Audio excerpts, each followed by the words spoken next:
Каргашалуу Аксы окуясына 19 жыл кан төгүүгө алып келген нааразычылыктын курмандыктары эскерилди. Садыр Жапаров жана Владимир Путиндин катышуусунда Таласта жайгашкан жери кенинде алтын иштетүүчү фабрика ачылды. Азык-түлүккө болгон баа бала бакчаларга дагы кедергесин тийгизди. Наристелердин тамак ашына күн сайын каралган 60 сом жетиштүүбү? Адилеттүүлүк издеген үлүшчүлөр курулуш компанияга алдангандардын арыз муңу. Ушул жана башка жаңылыктар менен тааныштырып эфирде күн жүрүш маалымат программасы. Студияда Мирлан Маматалиев. Саламатсыздарбы? Бишкектеги Мурас Ордо жаңы конушунда 13 жаштагы өспүрүмдүн сөөгү табылды. Шаардык ички иштер башкармалыгынын басма сөз катчысы Улан Жумаков окуя болжол менен 17 мартта эртең менен баланын ата-энеси үйдө жок кезде болгонун билдирди. Анын айтымында өспүрүмдүн сөөгү табылганын анын энеси 1-май райондук милициясына саат 12:40 кабарлаган. Азыр кылмышка шектөө изделип, иликтөө иштери уланып жатканы маалымдалды.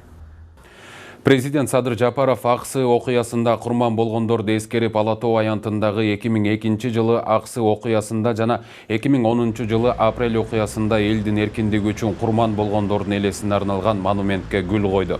Бул тууралуу өлкө башчынын маалымат кызматынан билдиришти. Ошондой эле Жапаров элге кайрылуу жолдоду.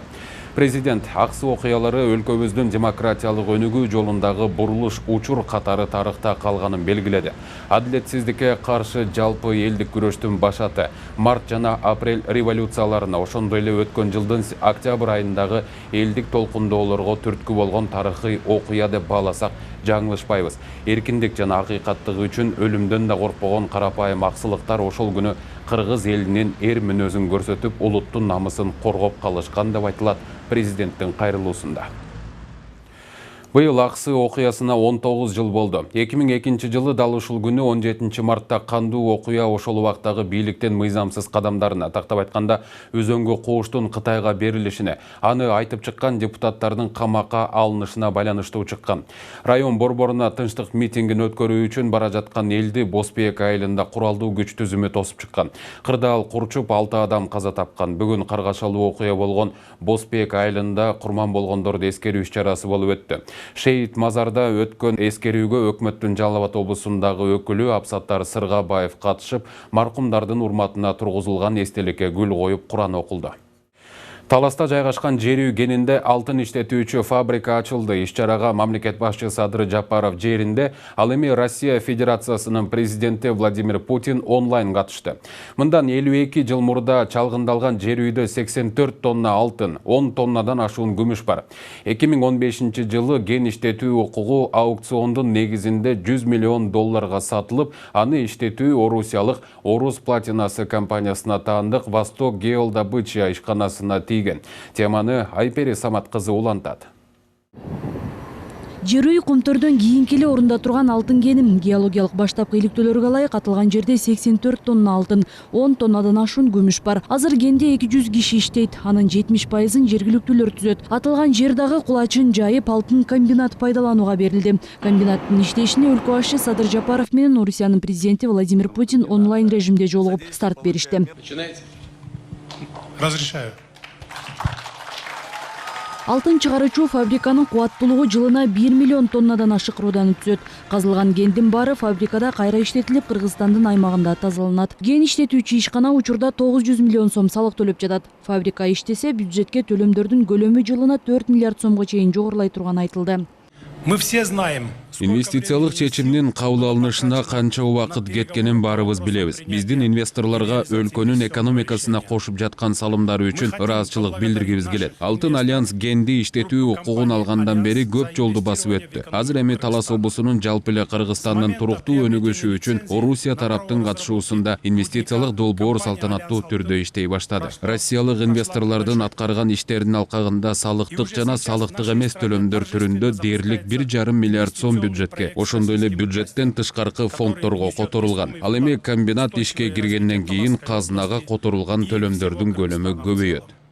Бул инвестиция көлөмү боюнча Кыргыз-Россия кызматташтыгынын тарыхындагы эң ири долбоор болуп калды. Суммасы 600 миллион долларга жетет. Кенден жылына 5 тонна алтын казуу пландалууда.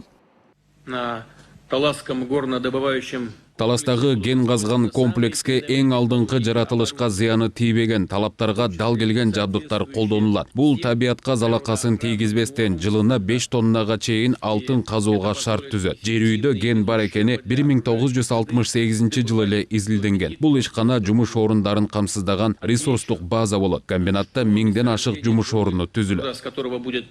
Иш-чарага эки өлкөнүн башчыларынан тышкары Орусиялык Альянс тобунун президенти Муса Бажаев жана ВТБ банкынын башкармалыгынын төрагасы Андрей Костин катышты. Уважаемый Владимир Владимирович, Биз бүгүн жөн гана комбинатты пайдаланууга берип жаткан жокпуз. Кыргыз-Россия стратегиялык өнөктөштүктүн жаңы барагын ачуудабыз. Жер үй бул Евразиялык кызматташтык форматында пилоттук долбоор. Мунун ишке ашуусуна Орусиянын, Кыргызстандын, Казакстандын компаниялары катышты. ВТБ банкы стратегиялык өнөктөш болду. Убакыттан пайдаланып ыраазычылык билдирем. Сиздер долбоорго $190 миллион салдыңыздар. Эске салсак, 2015 жылы ген иштетүү укугу аукциондук негизде $100 миллион сатылып, аны иштетүү Россиялык Орус Платинасы компаниясына таандык Восток Геолдобыча ишканасына тийген. Азыр жер үйдө анын карамагында түзүлгөн Алтын Альянс ишканасы иштетип келет. Алтын Альянс 2035 жылга чейин ген казууга укуктуу. Айпери Самат кызы, Улук Сулайманов, Нью ТВ. Кыргызстан менен Тажикстандын чек ара маселесин чечүү оор өтүүдө. Бул тууралуу УКМКнын төрагасы Камчыбек Ташиевдин жардамчысы Өткүрбек Рахманов социалдык түйүндөгү баракчасына жазды. Камчыбек Ташиевдин кыргыз-тажик чек аралары боюнча Тажикстандагы сүйлөшүүлөрү 3 күндөн бери уланууда. Бизге жеткен маалыматтар боюнча сүйлөшүүлөр оор жүрүүдө. Бирок мамлекеттин кызыкчылыктарын коргоодо. Кыргызстандын делегация башчысы, мамлекеттик чек ара комиссиясынын төрагасы бекем позицияда турганы белгилүү болду деп жазды ал.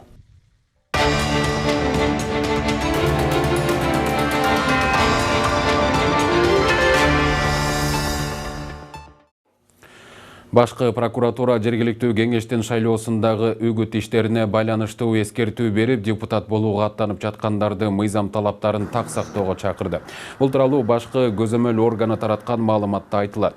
Прокуратура органдары шайлоодо мыйзам талаптарынын так сакталышы боюнча тийиштүү иштерди аткарып, ЖМКларга, интернет ресурстарга жана социалдык түйүндөрдө мониторинг жүргүзүп жатканында кабарланды. Үгүт иштерин жүргүзүүгө, аркыл үгүт материалдарын чыгарууга, таратууга мамлекеттик жана муниципалдык кызматчылар, атайын мамлекеттик жана саясий муниципалдык кызмат орундарын ээлеген адамдар, шайлоо комиссияларынын мүчөлөрү, байкоочулар, эл аралык байкоочулар, диний ишмерлер, кайрымдуулук менен аракеттенген уюмдардын уюштуруучулары жана мүчөлөрү, өспүрүмдөр, чет өлкөлүк жарандар, жарандыгы жок адамдар укуксуз экендигин башкы прокуратура эскертет. Алтуха каймана аты бар Крим Төбөл Алтынбек Ибраимовдун башкаруу чарасы эч жакка чыкпоо талабы менен өзгөртүлдү. Бул туурасында 1-май райондук сотунун маалымат кызматынан кабарлашты. Мындай чечим 4-мартта кабыл алынган. Буга чейин Ибраимов кармалгандан кийин үй камагында отурган. Аны УКМК январь айында кармаган. Анын кылмыш дүйнөсүндө маанилүү позицияны ээлери белгиленген. Бишкекте жаңы психоактивдүү заттарды жана баңгизат сатып жүрүүгө шектелип, 28 жаштагы кыз кармалды. Бул тууралуу Ички иштер министрлигинин баңгизаттарды мыйзамсыз жүгүртүүгө каршы күрөшүү кызматы кабарлады. Ага ылайык кармалган адам Орусиянын жараны. Ал Telegram социалдык тармак аркылуу психоактивдүү жана баңгизат сатуу каналын жөндөп алган. Шектүүнүн ижарага алып жашаган батирин тинтүүдө кызгылт сары түстөгү таблетка сыяктуу дары-дармектер, тамеки тарткан жабдуулар, түтүктөр табылган. Соттук химиялык изилдөөдө ал 41 граммды түзгөн жаңы психоактивдүү зат экендиги аныкталган. Учурда кылмышка тиешеси бар башка жактарды аныктоо боюнча ыкчам тергөө иш-чаралары уланууда.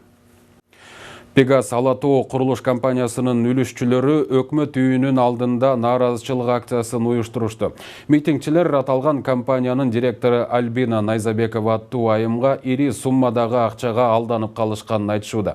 Маалым болгондой, компания кардарларга батирлерди убада кылган мөөнөттө бүтүрбөй, үлүшчүлөрдүн акчасын да кайтарып бербей койгон. Мындай айыптоолорго Пегас Алатоо курулуш компаниясы эмне деп жооп берет? Кененирээк кийинки материалда. Бишкек шаарынын тургуну Алтынбек Сулайманов мындан 5 жыл мурун Пегас Алатоо курулуш компаниясынан $70 000 2 бөлмөлүү батир сатып алган. Бирок азыркы тапта акчадан да, үйдөн да жок, ара жолдо турат. Биз өзүбүздүн үйдү сатып алып, үй жок жүрөбүз бизчи. Көчөлөп калдык, квартира алапчы. О жерде атасы өлүп кеткендер бар, чындыгыз деп камалгандар отурат да, анын мыйзамын эч ким чечпейт. Бул жерде азыр мен билмешимче бул ушу арестте да угуп атам да, эмнеге дегенде бул мындай көбөйүп кеткен да. Мисалы эле мага сатат, ошол эле документ менен кайра сизге сатат, бул жака 5 кишиге да бир эле квартираны. Ошо 5 киши деле 60-70 миң долларды алып чыгып атат да булчу Найза Бековачы. Ошо менен бул айланып келип анан эме да баягы. Тигиден жок, талаш да, ушу ызычуу бири-биринин башын бирин кагыштырыпчы. Ошол биздин талабыбыз, бул жерге келгенбиз, мыйзамдуу түрдө чечип берсин да ошону. Аталган курулуш компаниядан үй алгандардын дагы бири Максат мырза анын батири бир нече адамга сатылып кеткенин айтат. Башында 17-жылы алып атканда үй турган, айткан мына 3 айдын ичинде мына биз фасасын жасайбыз, 3 айдын ичинде акчаңды аласың деп. Договордо жазылып турат. 17-жылы мен ноябрда алдым, декабрда 14-жылы жаңы жылдын асында мага бермек. Ошондо документтин баарын оформить бересиз деп эметкен. Декабрда келдим, жетишпей алдык, мартта деди. Мартта келдим, жетишпей алдык, майда келдим. Майда да жетишпей алдым, күзүндө деп эметти. Анда документимди оформить бергиле десем, азыр оформить эте албайбыз деп. Анан кайдагы бирдемкелер чыгара баштады, проблемаларды. 17-жылы сатып алгам, квартирамды 18-жылы башка бирөөгө сатып атам. Документтер, договорлор, госрегистр выпискаларын бүт баарын көрсөтүп берип атам. Жок, ошого карабай кайра эле мындай ишти созуп атат да. Пегас Алатоо курулуш компаниясынын директору Альбина Найзабекова аттуу айым. Маалым болгондой, буга чейин күч түзүмдөрү Найзабекованын үстүнөн иш козгоп камакка калган. Бирок үстүбүздөгү жылдын 7-мартында 1-май райондук соту аны үй камагына бошоткон. Мындай чечимге нааразы болгон үлүшчүлөр бийлик өкүлдөрүнө кайрылып, иштин калыс тергелишин талап кылышууда. Ушунча элди алдап, квартираларын бербей, иштетип алып, эмгек акыларын бербей, канчалаган адамды чоң суммаларга алдап жүрсө, 6 мартта камап, бир күндөн кийин үй камагына чыгып кетип атат. 50 миң сом урдаган адамды 5 жылга камайт дагы. Бул деген көп сумма, элдерди алдап көп суммага, особо крупный мошенничество менен кармалып атса дагы, муну бир күндө чыгарып коет. Анткени бул элдерден сотторго акча берип атат. Ошон үчүн элдин акысын бербей, эмнеге сотторду байытат булчу? Акыйкаттуу чечим чыксын, элдерден алган акчасын берсин, үйлөрүнү бүтүрүп берсин, элдин акысын берсин. Бул маселе боюнча курулуш компаниянын директору Альбина Найзабекованын жактоочусуна кайрылганыбызда буларга токтолду. Сизге обращение кылган кишилердин арасында бирөөсү да должник жок. Потому что интересно, жана бир единственный адисак деле жүрөт, адисак. Ал боюнча уже тергөө юридический оценкасын берет. Ал боюнча азыр адисак керек болсо, за то, что он разоглашает следственные действия, анын үстүнө козголсо болот. Анан мисалы алар двойной продажа деп атпайбы? Строительный компания двойной продажа кылып атат дегендечи. Тергөө, финансовый полиция, госрегистрден анан өзү компаниянын өзүнөн список алган. Канча квартира бар? Мисалы 60 квартира болсо, 60 квартиранын ээсинин списогун алган да. Булчу просто факт жок да булардачы. Факт болсочу, любой следственный орган эртеңки күнү камап койбойбу двойной продажа үчүн. Факт жок болгондугу үчүн булар айла жоктугун уже митинг кылып атат да, мирный митинг анан дагыттигинде мындай. Кыргызстанда көп кабаттуу үйлөрдү куруу боюнча 200 компания катталган. Курулуш бизнесин жолго коюп алган ийгиликтүүлөрү элге батирлерди сатып жатышат. Бирок маңдай тери менен жылдар бою тапкан акчасын алдамчы компанияларга кармата берип, куржалак калгандардын катары калыңдап баратат. Эксперттердин айтымында учурда 4000дей жаран алдамчы компаниялар менен соттошуп жүрөт. Тазагүл Эмилбекова, Нурболсун Тургуналиев, Нью ТВ.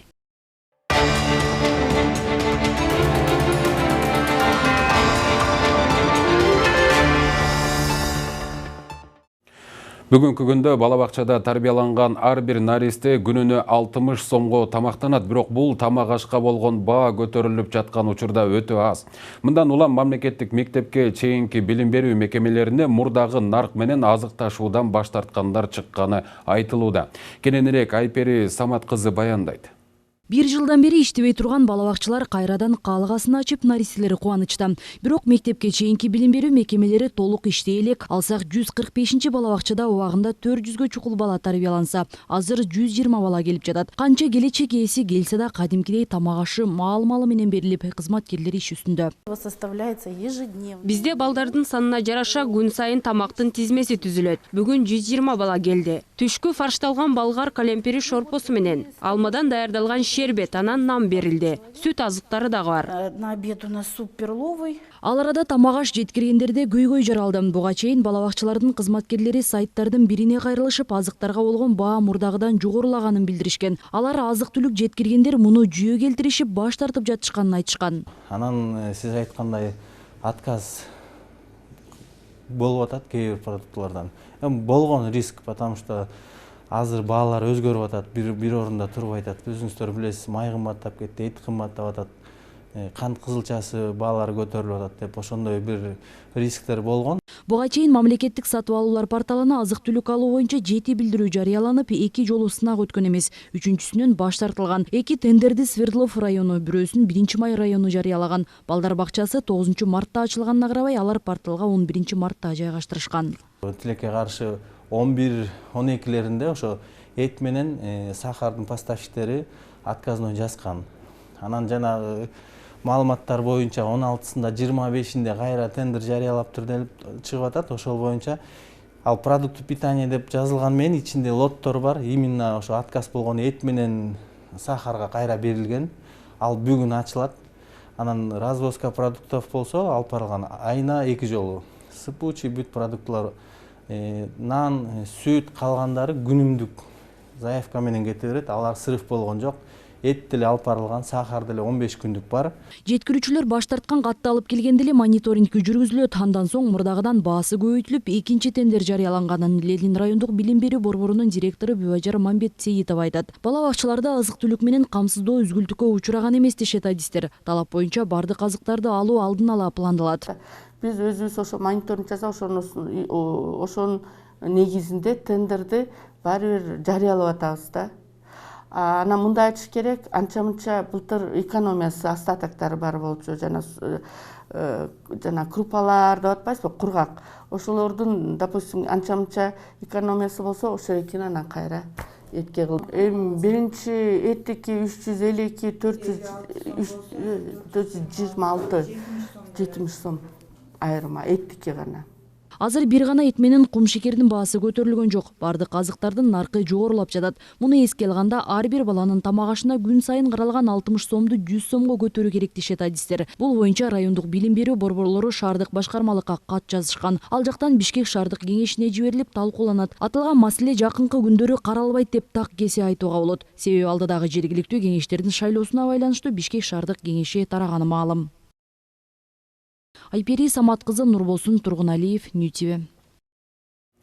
Профессор акын котормочу Зина Караеванын 70 жылдыгына карата Кыргызстан эл аралык университетинде илимди өнүктүрүү боюнча атайын иш-чара уюштурулуп, Зина Караева атындагы Чакан филология кабинетин ачылышы болду. Эми мындан ары бул жайда кыргыз тилиндеги китептер англис тилине которулуп турмакчы. Белгилүү болгондой, буга чейин Караева аталган окуу жайга өзүнүн атынан 1000 китеп белек кылган. Ошондой эле ал бир канча кыргыз эпосторун англис тилине которуп, кыргыз маданиятын дүйнөгө таанытууга аракет кылып келет.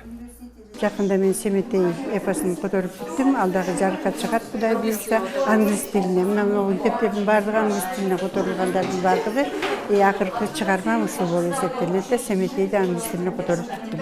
Ошол кыздарымдын баардыгы тең аспиранттарым, докторанттарым баары маалы кенже эпосторду көтөрүп жатышат.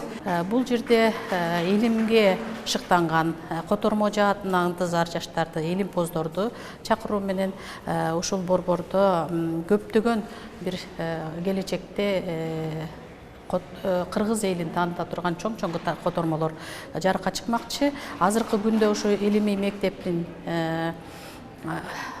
астында жалаң кенже эпостор которулууда. Кенже эпосторду кыргыз тилинен түз англис тилине которуп, англис британ маданиятына, же болбосо англис тилдүү мамлекеттерге кыргыз маданиятын таркатуу.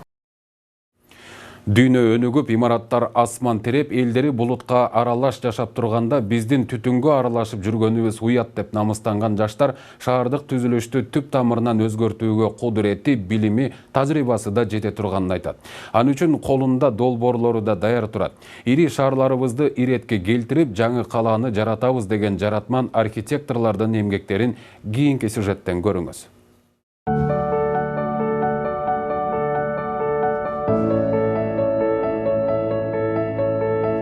Бул чет өлкө эмес, Кыргызстандын Таш көмүр шаарына курула турган телерадио мунаранын макети. Эгер 23 жаштагы Акайдын тилеги ишке ашса, Жалал-Абад облусундагы Таш көмүр шаарында эс алуучу Сейил багы менен бирге телерадио мунара жана анын жанына өзгөчө стилдеги заманбап имараттар салынганы турат. Азырынча кыялдарын кагазга түшүрүп, макет түрүндө жасап жаткан жаш архитектор. Келечекте бул долбоору ишке ашарына ишеничи зор. Көп учурларда баягы акча каражатына карап, канчалык кайра ошол салган акчасын чыгарып берүүгө көп кызыгышат.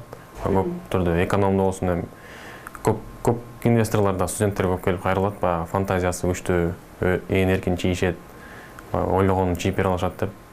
Ошондуктан да инвесторлор бизге көп келгенден, бирок бул долбоорлорду салуудан бир эмес бар, конструктивный расчет, расчетторду жылдам материалдары өтө кымбат материалдар болуп эсептелет да.